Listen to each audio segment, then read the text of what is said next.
Пайгамбарыбыз айткан: "Куллукум мин Адам ва Адаму мин тураб."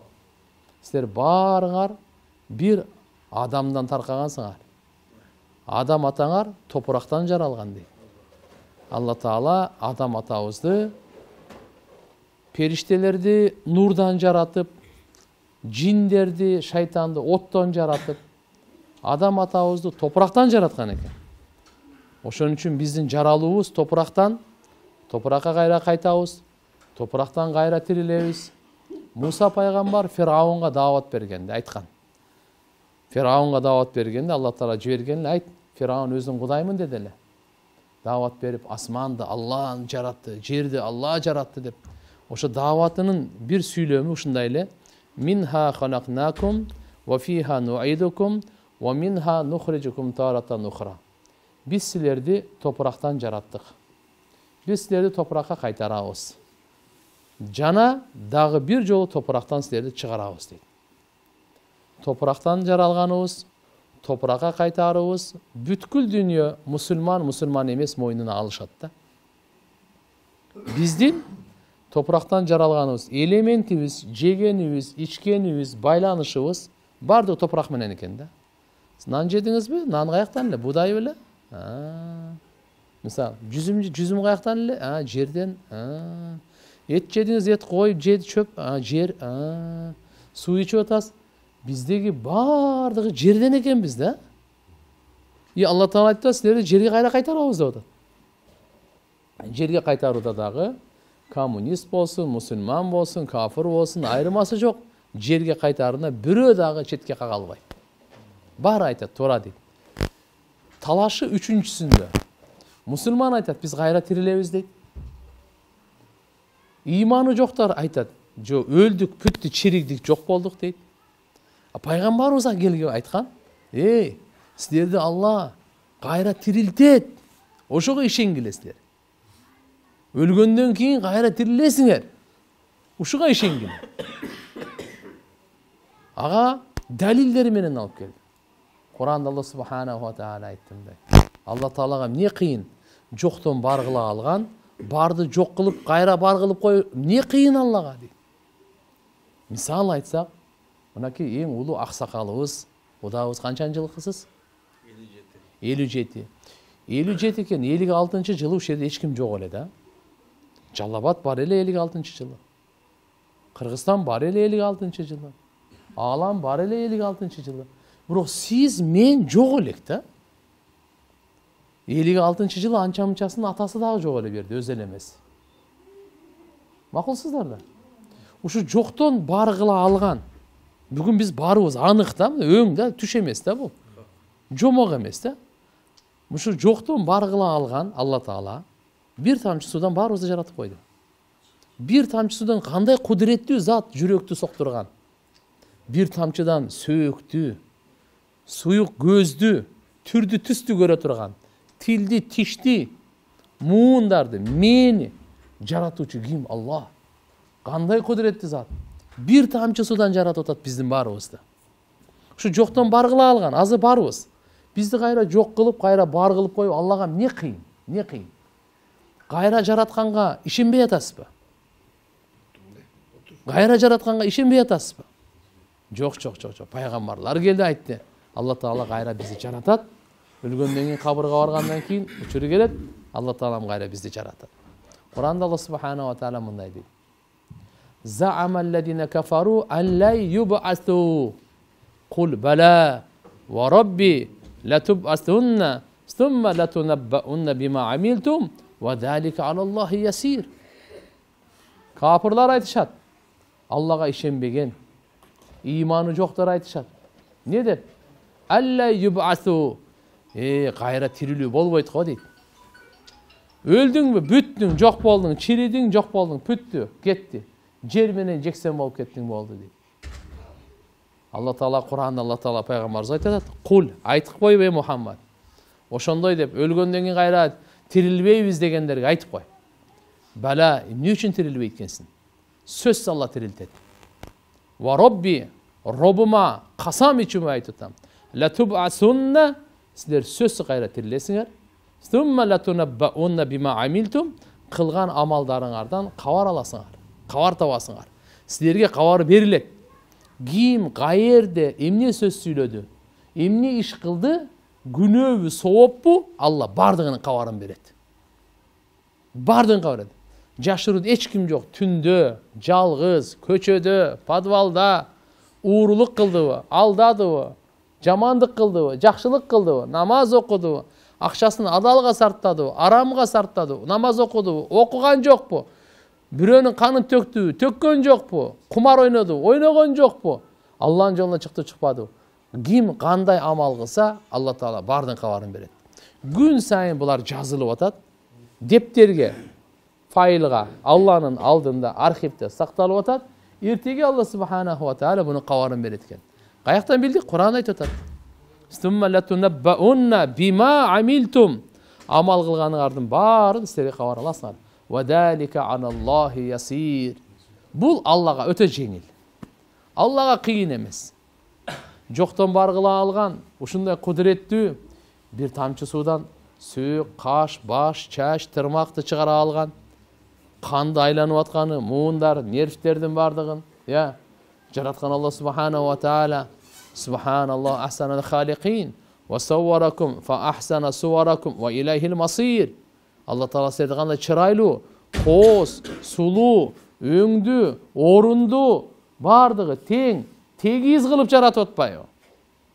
Я айюхан инсан, ма гаррака би раббикал карим, аллади халакака фасаввака фаадалак.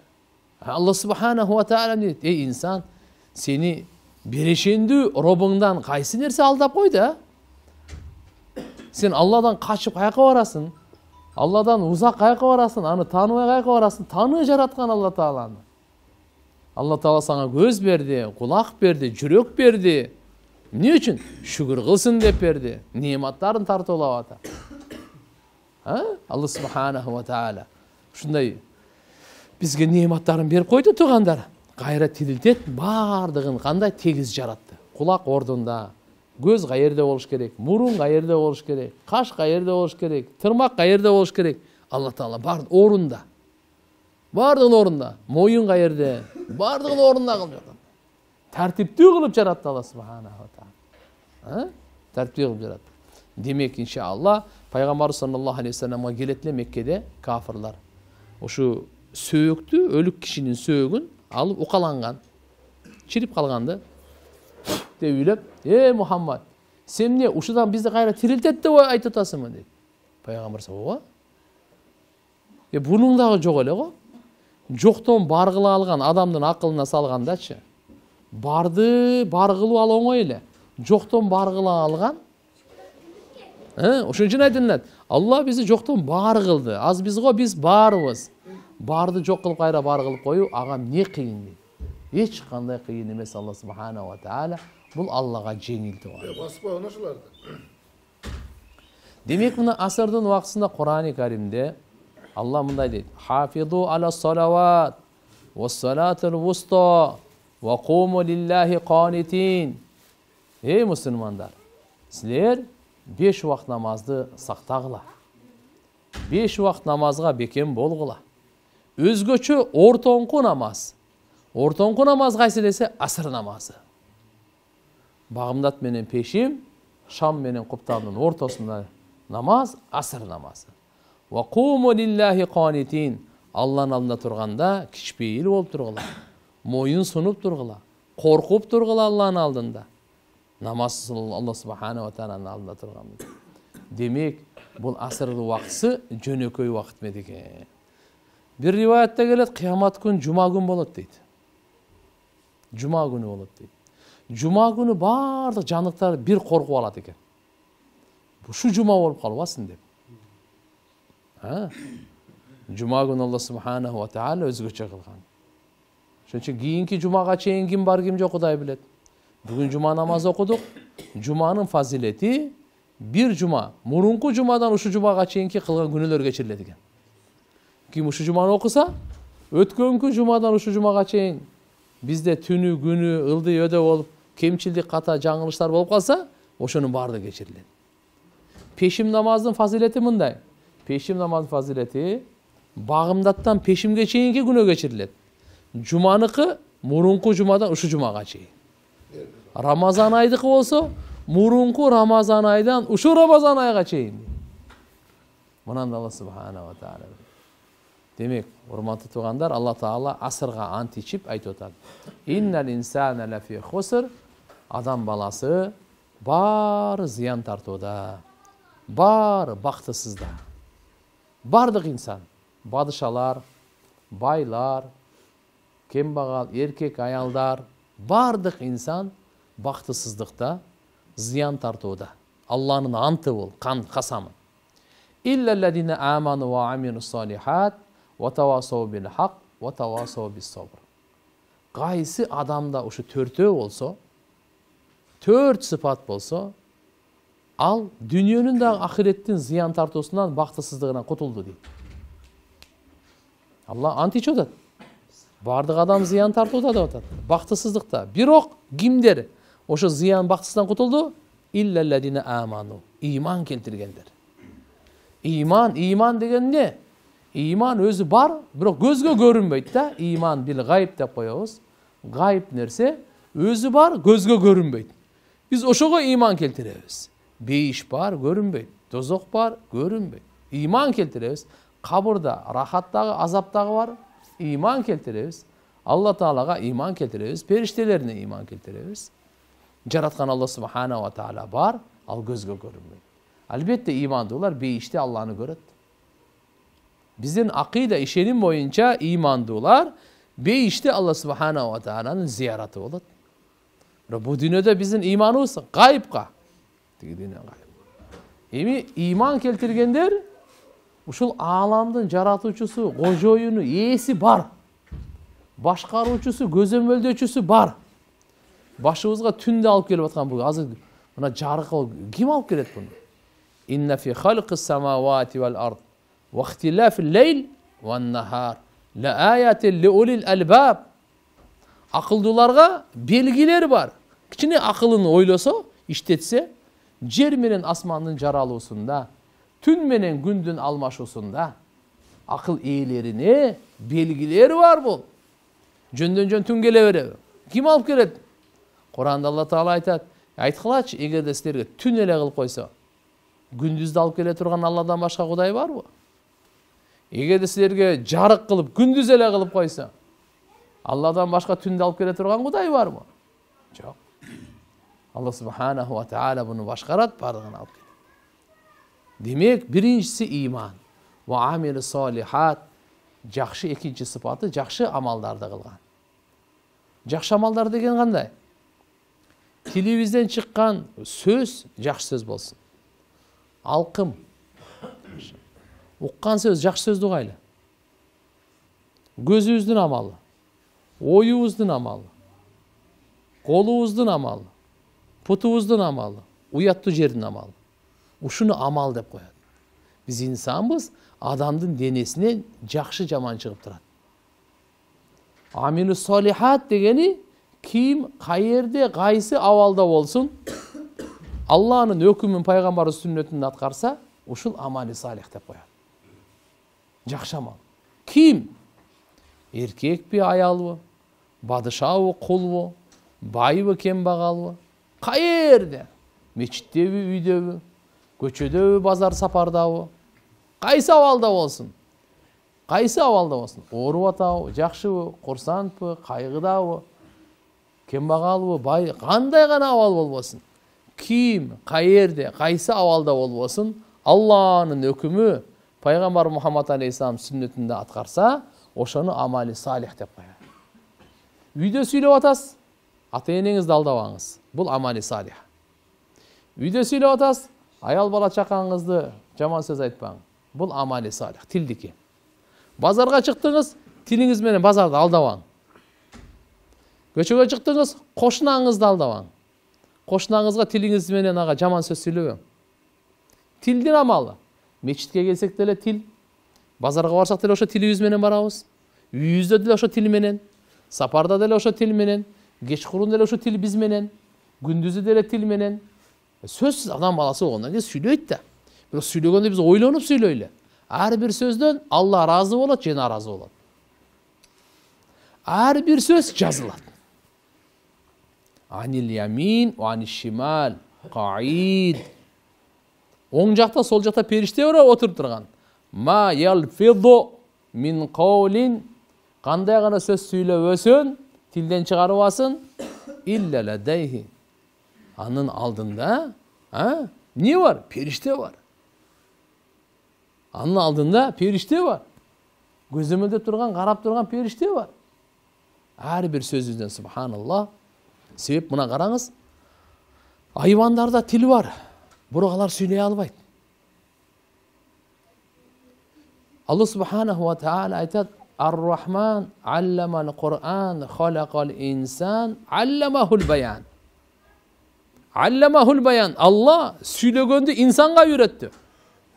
Итке үйреткен жоқ, қойға үйреткен жоқ, пилге, арыстанға үйреткен жоқ. Аларда тілі бар. Тілі біздікінен деле чоң. Төнін тілі. Охо, қандай тіл білесіз бе? Тикенді жеген тіл ал. Біз жей албайбыз да тикендерді. Алардың тілі, айвандардың тілі составқа қарай тұрған болсаң, біздікінен күшті, біздікінен қиын, біздікінен еле тіл. Бірақ Алла Тағалаларға сөйлегенді берген жоқ. Алламахул баян, инсанға баяндо сөйлегенді Алла Тағала үйретті. Алар сөйлей албайды. Biz söyley alamız. Biz insanga tilde söylegönü küçün berdi. Kalem de üretti. İkra bismi rabbikellezi halak. Halakal insana min alak. İkra ve rabbukal akram. Allezi allama bil kalam. Allah kalem de üretti insanga. Arslan жазалбайт. Uy, qoy, attar жазалбайт. Maymılдар жазалбайт. İnsan жазат. Жазғанда қандай? Қараңыз, жүрегіндегі қалону қолу арқылы қалем менен қағазға түшіріп қояды. Түшіре албай ма? Бұл қалемді күйіп береді. Әлләди аллама бил қалам. Алла Тағала қалемді үйретті инсанға. Алланың нематы, баяндаманы үйретті. Алланың нематы. Демек, инсан жөнөкөй мақлуқ емес. Бұл аламды Алла Тағала инсан үшін жаратты. Халакту дуния ли ажликум. Ва халактукум ли ажли. Дүниені мен сілер үшін жараттым. Жер сілер үшін, ауа сілер үшін, су сілер үшін, асман сілер үшін, күн, ай, жылдыз, жеміш, бардығы сілердің қызықшылығыңар, зарылшылығыңар, сілердің рахатыңар үшін жараттым. Сілерді өзім үшін жараттым дейді Алла Тағала. Анда өзім үшін дегенде, біз Алланы қолып жашайық. Алла Субханаху ва Таала егерде инсан болғанда, бейішті дағы инсан үшін жаратқан, инсанды бейіш үшін жаратқан, инсанды бейіш үшін, бейішті инсан үшін, дозоқтағы инсан үшін. Башқа үшін емес. Бұл дүниедегі инсанды Алла Тағала ұшында жаратты. Инсан оң олса, алам оң олады. İnsan bozulsa ağlam bozulады.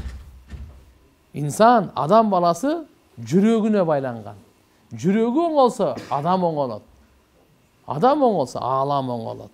Жүрегі bozulsa adam bozulады. Adam bozulsa ağlam bozulады. Алла Тағала пайдасына жаратқан, қаршысына іштеп қалады.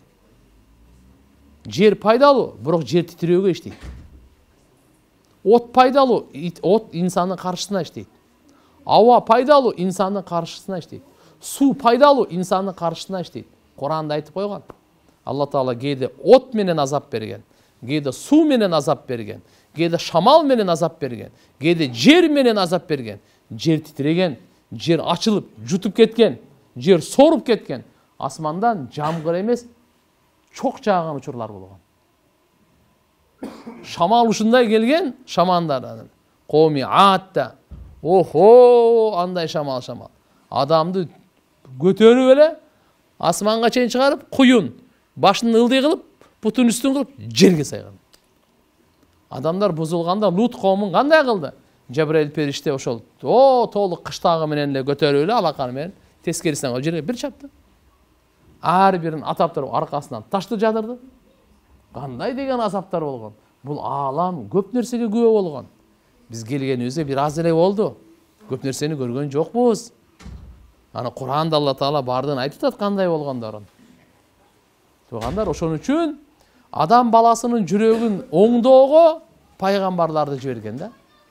Пайгамбарлар келди, алар жүрөккө мээнет кылды, жүрөккө. Жүрөктү тазалады, жүрөктү оңдоду, жүрөктү нурлантты, жүрөктөн жаман нерселерди алып чыгып ташташты. Жүрөктү оңдоду. Жүрөк оңолгондон кийин адамдын денесинен чыккан амалдар оңолот экен. Сүйлөгөн оңолот экен, көз караш оңолот экен, кулагың укканы, алкымы бардыгы. Демек биринчи амалды айтып аттым эле, амали салих кайсы? Тилибизди оңдойлу туугандар. Тилибизди тартайлы. Тилибизди кармайлы. Тилибизди контроль кылайлы. Эң көп амал кылган тил. Тил жакынга дагы, узакка дагы зыян жеткирет. Менин колум ушуга эле жетет, бирок тилим буга дагы жетет, буга дагы жетет, буга дагы жетет. Колум бир учуда бирөөнү эле урушу мүмкүн. Тилим бир учуда миллион уруп коюшу мүмкүн да. Ура урбайбы? Тилим ушул жерде туруп, бассыздагыларга эле эмес, Москваны талкалап түшөт менин тилим. Тил ушундай нерсе. Ошондуктан Пайгамбар саллаллаху алейхи ва саллям айткан, тилди кармап, ушунун себебинен дозокко түшөт деген. Ушунун себебинен. Пайгамбарыбыз бир хадис айтат: "Ман кана ю'мину биллахи вал йаумил ахир, фалякул хайран ау лияскут." Ким Алла ахиретке иман келтирсе, сүйлөсө жакшы сөз сүйлөсүн, жылуу сөз сүйлөсүн, пайдалуу сөз сүйлөсүн, жумшак сөз сүйлөсүн, туура сөз сүйлөсүн, чын сөз сүйлөсүн, ахиретти кура турган сөз сүйлөсүн, кабырын нур менен толтура турган сөз сүйлөсүн, адамдардын башын бириктире турган сөз сүйлөсүн, адамдын көңүлүн көтөрө турган сөз сүйлөсүн, адамга рахат жеткире турган сөз сүйлөсүн. Сүйлөбөйбү? Анда унчукпай эле койсун.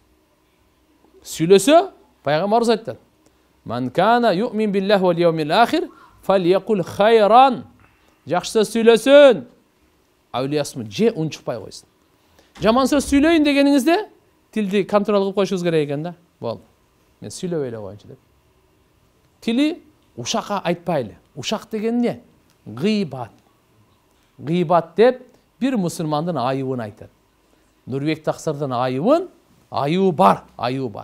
Ошол айыпты мен сиздерге айтсам, ушуну шариятта гыйбат деп коет, кыргызча ушак деп коет. Бул арам, өтө чоң күнөө болуп эсептелинет. Пайгамбарыбыз айткан: "Ал-гыйбату ашадду мина зина." Зынадан дагы бунун күнөөсү оорураак, катыгыраак деген. Гыйбат кылган, өлүп калган мусулмандын денесин жеген менен барабар деген. Ушак деп коет. Кандай ушак деген? Кемчилдиги бар. Ошол кемчилдикти айткан шарият тыюу салды. Бул кемчилдигин Алла билет, менен жакшы билет. Бул кемчилдигин мага буйрган жок, башкаларга жайыш үчүн, башкаларга айтыш үчүн. Болбойт. Бул гыйбат деп. Ла якта ба'дукум ба'да, Кур'анда Алла Таала айтып атат, кээ-бириңер кээ-бириңерди ушактабагыла. Кемчилдик айыбын айт. Андан чоң күнөө бар гыйбаттан. Кандай? Тохмат, жала деген. Буда айып жок. Мен ошону айыпты оюман чыгардым дагы, айтып атам да, Нурбекте ушундай айып бар. Буда жок. Бул гыйбаттан дагы күнөөсү оор катыгыраак. Жала жапкан киши эртеге Алла Таала оттун дөңсөсүнө отургузат. Дөңсөнү түшүнөсүздарбы? Адыр. Дөңсөсүнө отургузат. Мен жала жапканмын деп айтканга чейин андан чыгарбайт.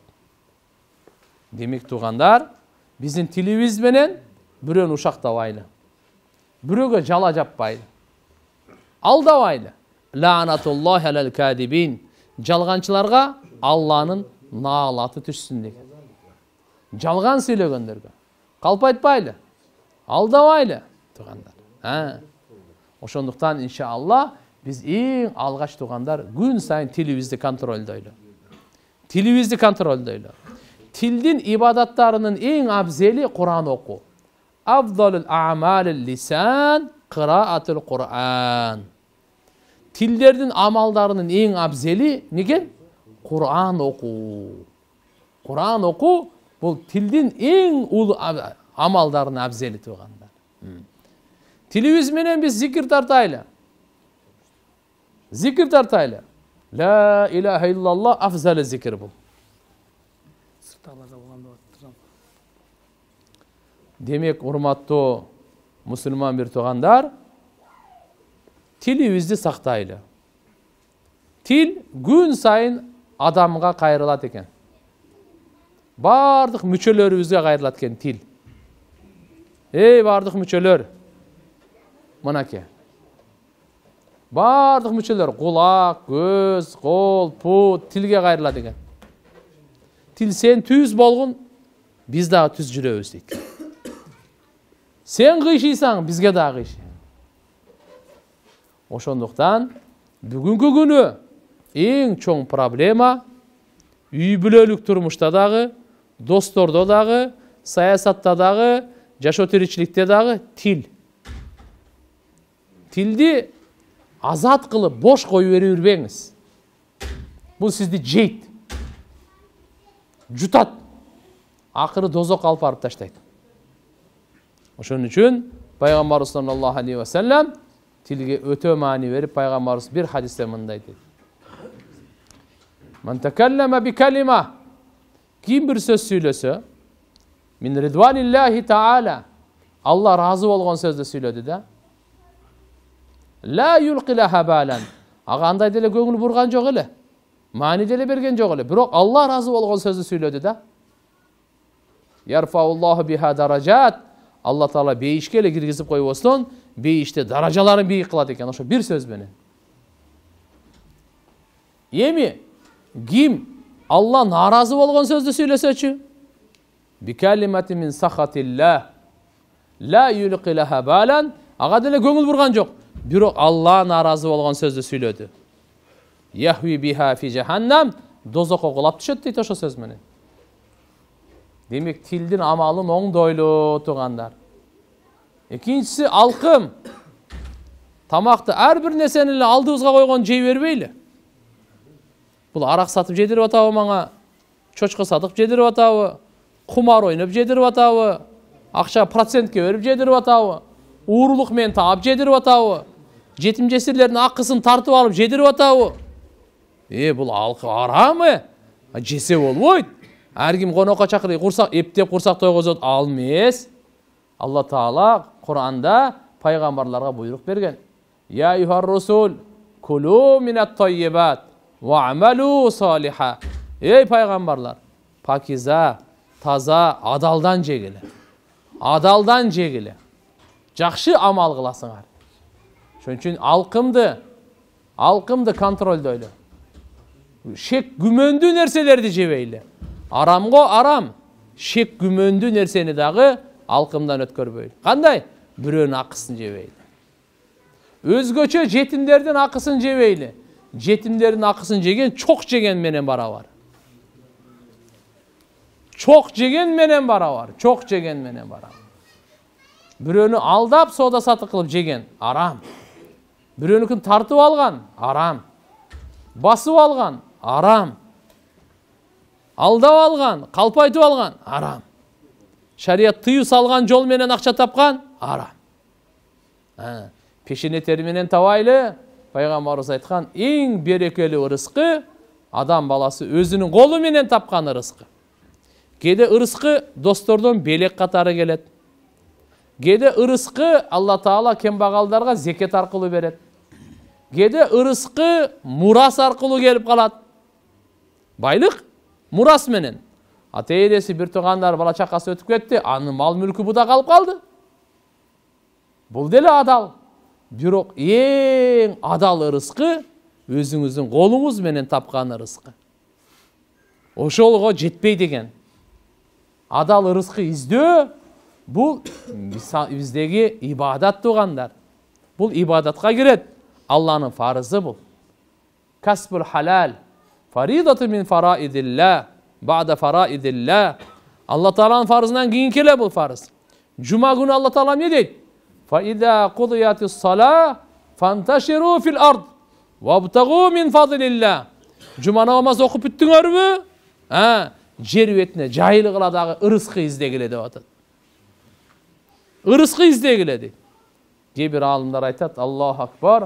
Алланын айкөлдүү ырыскысын издегеле деп жума күнү кичине болсун кыймылдап койсо, башка күндөргө караганда 70 эсе берекелүү дейт. Башкага караганда жума намаз окуп алып, чардайып жата турган мусулман андай эмес. Мусулман дайыма адалдан табат, адалга сарптайт. Кыямат күнү сурайт Алла Таала. Адалдан тапкан эле жетиштүү эмес. Эй, урматтуу байлар, урматтуу мусулман бир туугандар. Адалдан табуу эле жетиштүү эмес. Адалдан тапкандан кийин адалга сарптоо дагы керек. Кыямат күнү буга өзүнчө сурак беребиз. Адалдан таптың, азаматсың. Эми кайда сарптадың деген суроо бар. Тапканыбызды арамга, исрапкерчиликке, бирөөнү жамандаганга, бирөөнүн абирин төккөнгө сарптабайлы. Мусулмандарды уруштурганга акчаны сарптабайлы. Азыр заказ деген мода сөз чыгып калган. Бирөөнүн абирин төккөнгө бирөөгө заказ берип ушундай кылып калган. Бул арам болуп эсептелинет. Туугандар, мынакей. Ошон үчүн иншалла биз будан этияттанайлы. Алла Таалам берген мал мүлк бар го, буну көргө алып кетпейбиз. Ошон үчүн Алла Таала айтат: ушундай күн келерден мурда сарптап кал. Ал күнү уже сарптай албай каласың дейт. Кийин өкүнөсүн, пайдасы тийбейт. Адам тиги дүйнөгө баргандан кийин Алладан сурайт экен: "Я Алла, бир жиберчи ушу дүйнөгө кайра. Бир келип садака берип кетейинчи" дейт экен. Намаз окуп кетейинчи, орозо тутуп кетейинчи дебейт экен. Не дейт? Садака берип кетейинчи дейт экен. Алымдар айтат: "Эмне үчүн садака берип кетейинчи деп атат" десе, көрсө тиякта садаканын сообун башкача көрсө керек да дейт. Ал жакта башка ал садаканын сообу. Садаканын сообу башка. Куранда Алла Таала айтат: "Фаттакуллаха мастататум". Эй мусулмандар, колуңардан келишинче күнөөлөрдөн сактангыла. Күнөөдөн качыңыз. Күнөөдөн сактаныңыз.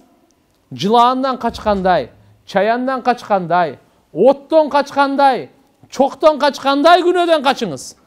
Күнөөдөн качыңыз. Ушактан качыңыз. Жаладан качыңыз. Арамдан качыңыз. Күнөөлөрдүн бардыгынан качыңыз. Кумардан качыңыз. Арактан качыңыз. Нашадан качыңыз. Уурулуктан качыңыз. Зынадан качыңыз. Арам нерсенин баарынан качыңыз. Качыңыз.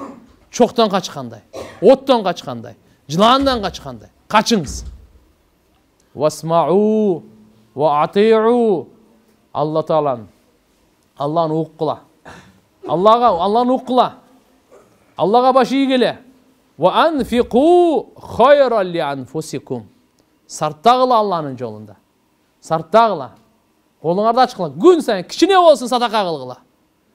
Пайгамбарыбыз айтат: "Ваттакуннар валау бишикки тамратин". Дозоктун отунан өзүңөрдү куткарып калгыла жаныңарды. Бир курманын сыныгын чалык болсо да, бир сындырым нан болсо да, бир курут, бир өрүк болсо дагы, бир кичине материал болсо да садака бериң садака. Бечараларга бериң бечаралар. Сизден эч нерсе кетпейт. Күн сайын садака берип туруң, күн сайын. Бу сизден садака балени кайтарат. Кыямат күнү садаканын көлөкөсүндө болосуз. Садака жаман өлүмдөн сактайт деген. Адамдын башына өлүм келет, бирок маселе кандай келет? Баарыбыздын башыбызда өлүм бар. Бирок маселе кандай келет? Жаман өлүм келбесин башыбызга. Андыктан туугандар, мынакей Алла Таала не деп атат? "Ва май юка шуха нафсихи фа улайка хумул муфлихун".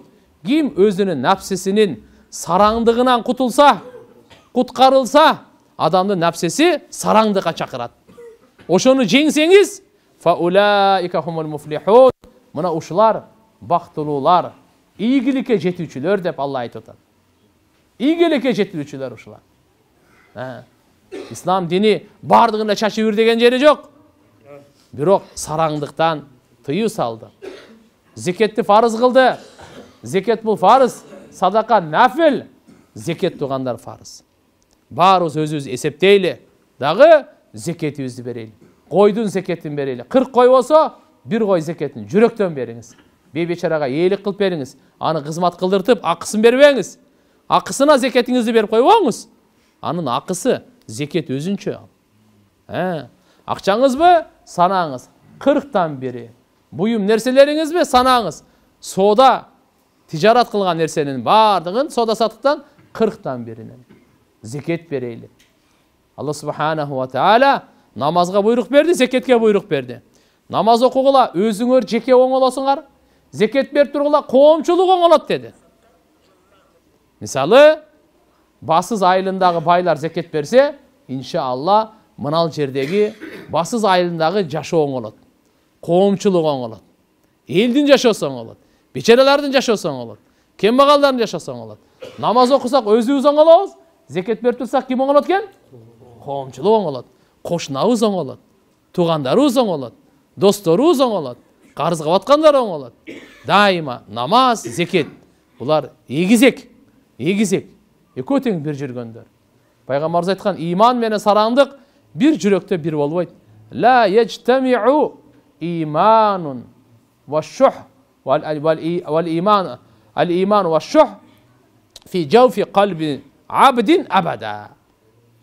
Бирөөнүн мусулман адамдын жүрөгүндө эч качан экөө бир болбойт деген да. Экөө бир болбойт деген туган. Андыктан келиңиздер иншалла биз алкымды оңдойлу. Бирөөнүн акысын жеп албайлы. Дуа кабыл болбой калат. Ажыга барсаңыз да дуаңыз кабыл болбойт. Эгер арам жеген болсоңуз, ажыга барып, ошол Кабанын пардасын кармап, ыйлап, кыйкырып, өкүрүп, бакырып, көзүңүздөн жаш токтобой ыйлап тооба кылсаңыз дагы сизге жооп келет экен. Сенин жегениң арам болсо, мингениң арам болсо, кийингениң арам болсо, сенин дуаң кайдан кабыл болсун дейт экен. Кайдан дуаң кабыл болсун дейт экен. Ошондуктан намазыбызды, орозобузду кабыл кылдырыш үчүн алкымды таза кармайлы. Алкымды таза кармоо бул амал. Кулагыбызды ар бир нерсени эле кулактан киргизе бербең. Бардык эле сөздү уга бербең. Кулактан күнөөнү уксаңыз, жүрөгүңүздү күнөө менен толтурасыз. Арам нерселер менен жүрөгүңүздү толтурбаңыз кулагыңыз аркылуу. Алла кулакты ал үчүн берген эмес. Инна сам'a вал басар вал фуат. Кулак дагы, көз дагы, жүрөк дагы куллу улайка кану анху мас'ула. Кыямат күнү суралат экен ар бири. Кулак өзүнчө сурак берет Аллага. Көз өзүнчө сурак берет Аллага. Жүрөк өзүнчө сурак берет Аллага. Алла Таала айтып атат, сурак берет өзүнчө. Кану мас'ула, сурак берилет буда. Ошон үчүн кулакка акыйкатты уксак, жүрөгүбүзгө акыйкат келет. Чындыкты уксак, чындык келет. Жалганды уксаңыз, жүрөгүңүз жалган менен ыплас болот. Жүрөк бул ийдиш. Буну эң таза нерсе менен толтуруш керек. Бермет нур менен, сүйүү менен, иман менен, Алладан үмүт менен толтуруш керек. Жүрөктү булгабаш керек. Булгаганга мына кире турган көз аркылуу кирет, кулак аркылуу кирет, тил аркылуу кирет, алкым аркылуу кирет, жүрөктүн барды булганат. Жүрөктүн иши кандай? Канды айландыруу. Бардык денеге кан жеткирет, бардык денедеги кан жүрөккө барат, кайра келет. Кол уурулук кылдыбы? Колдогу кан бар эле го, жүрөккө келет. Уурулук кылды, бирөө бир нерсесин алып койду, кара келет. Путуңузда кан барбы жокпу? Бар. Каяка барып атат? Түндөсү карта ойногонго кетип атат.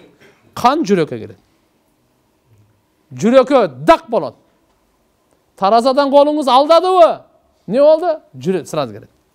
Тилиңиз жалган сүйлөдүбү? Тилде тил кан барбы жокпу? Бар. Ана. Демек, жүрөктү булгабайлы. Пайгамбарыбыз айтат: "Ала инна фил жасади ламудга." Кулак салып уксаңар, денеде бир муштумдай эт бар. Ида салухат, салухал жасаду куллу. Эгер ал оңолсо, дененин бардыгы оңолот. Ва ида фасадат, фасада жасаду куллу. Ал бузулса, дененин бардыгы бузулат дейт. Ала ва хиял калб. Кабардар кулак салып уккыла. Ал жүрөк деген да. Ал жүрөк. Намазга канча убакыт калды? 5 мүнөт? 5 мүнөттөй калганбы? Демек мен сөзүмдү кичине жыйынтыктайын. Урматтуу мусулман бир туугандар, иншалла биз биринчиден ниет кылайлы, экинчиден дуа кылайлы. Бир жакшы иштердичи бүгүн кыла албасак деле ниет кылайлы. жана дуа кылайлы. Анан аракет кылайлы кичине. Ушуну ниет кылайлы бүгүн. Иншалла өлгөнгө чейин мен намаз каза кылбайм деп. Ниет барбы? Ушуга дуа да кылайлы, я Алла, Алладан сурайлы. Мага жардам бергин. Мен өлгөнгө чейин 5 убакыт намазды каза кылбай окуй тургандардан болоюнчу депчи. Намаз биз менен дайыма. Азыр сиздер үйүңүздөрдөн келиңиздер. Үйүңүздө аттарыңыз бар эле, машинеңиз бар эле, акчаңыз бар эле, сандыгыңыз бар эле, күрүчүңүз бар эле, башка нерсеңиз бар эле. Мечитке келген жок го. Сиз менен эмне келди? Намаз келди. Мен Бишкектен келдим. Мен намазым мен менен бирге. Бишкекте менин үй машинем бар, ал келген жок мен менен.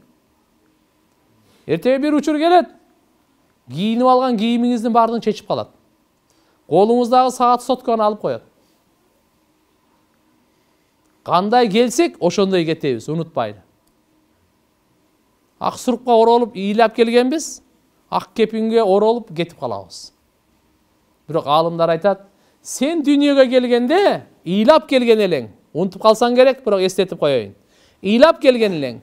Туугандардын баардыгы күлүп тосуп алган болчу да. О, дүйнөгө ким келди? Кубанып атат, сүйүнүп атышат. Уул бала келди деп. Атасы сүйүнүп атат, апасы сүйүнүп атат, туугандары сүйүнүп атат. Уул бала Алла берди. Бу дүйнөгө кел. Сен ыйлап атасың, туугандар тегеректеп баардыгы сүйүнүп атат. Эми сен ушундай жашап дүйнөдөн кайткын дейт. Кеткин дейт. Баардыгы ыйлап сени узатып атканда сен күлүп кеткин дейт. Сүйүнүп кеткин дейт. Ага биз пайгамбарыбыздын сүннөтүн бекем кармап, Куран менен жашап, Куранды карманып, Куранды Алла Таала мага эмне деп кайрылып атат? Ага амал кылганга аракет кылайлы. Амалыбызды оңдойлу туугандар. Бири-бирибизге пайдалуу болуп жашайлы. Намазды таштабайлы. Орозо кармап, зикир кылып. Мына азыр кандай мечитке келдиңиздер го? Ушундай мына мечит Алланын үйү. Буга убакыттычы зарланбаңыз. Мечитке келсем да башка иштерим калып кетет, ана футбол, аш, паш, той, пой, арка таштап койгон. Биринчи мечит. Мечитке келиңиз, намаз окуп бара бериң. Шамды окудуңузбу? Бар футбол ойноп келе бериң. Куптанга кайра келиң. Шамды окудуңузбу? Кимге зияратка барасыз? Барып келиңиз, ишиңизди бүтүрүп келиң. Бирок 5 убакыт намаз мечитке. Кайра келип турайлы. Тез келип турайлы. Мечиттин өзүнүн касиети, өзүнүн таасири, өзүнүн ыйыктыгы, өзүнүн берекеси бар. Ушундай алхамдулилля, мынакей Нурбек таксыр сануу сонун кылып салып берип койду. Эми бул өзү үчүн салган жок бул. Эл үчүн салды. Алланын ыраазычылыгы үчүн салды. Бул жерде бул мүлк Алланыкы. Ва иннал масаджида лиллахи фала тад'у ма Аллахи ахада. Мечиттердин бардыгы Аллага таандык. Алладан башкага кайрылуу болбойт берди. Аллага гана кайрылабыз. Канча жакшылыкты кааласак, Алладан сурайбыз. Канча жамандыкты каалабасак, Алладан пана тилейбиз. Ошон үчүн иншалла аракет кылайлы. Азыр эми жакшы бир дуа кылайлы. Убакыт иншалла намазга жакын калды. Жараткан Алла субханаху ва таала баарыбызды күнөөлөрүбүздү кечирсин. Баарыбызды өзүнүн мээримине бөлөсүн. Баарыбыздын кажеттерибизди Алла бүтүрүп, шарий кажеттерибиздин баарын бүтүрүп, эч кимге кор зар кылбасын. Алла ырыскыбызды кең кылып берсин. Ырыскы дегендер тамак эмес, кийим дагы, билим дагы, амандык дагы ырыскы тууганда.